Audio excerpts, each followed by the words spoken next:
Mana telefon, men bitta do'konga borib kelay. Слушай, дай, пожалуйста, телефон позвонить. Ey, to'xta, mani telefon. Xo'madami? Nima bo'ldi bolam? Nima bo'ldi? Bitta aka telefon o'g'irlab ketdi. Xo'p, bolam, o'ylama, hozir glazokdan ko'ramiz. Voy, xayriyatam shu glazok ilovasini o'rnatgan ekanman. Kim ekan bu? Добрый. Здравствуйте. Извиняюсь, взял телефон вашего сына, он, наверное, меня неправильно понял.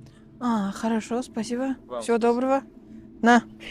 Glazok ilovasida ikkita asosiy funksiya mavjud. Birinchisi atrofni kuzatish. Siz telefoningiz orqali ikkinchi telefonning kamerasiga ulanib, uning atrofida nima bo'layotganini ko'rishingiz mumkin. Ikkinchisi esa atrofni eshitish funksiyasi. Bu funksiya orqali ikkinchi telefon atrofidagi ovozlarni tinglash imkoniyati mavjud. Glazok doimo yaqiningiz yonida bo'ling.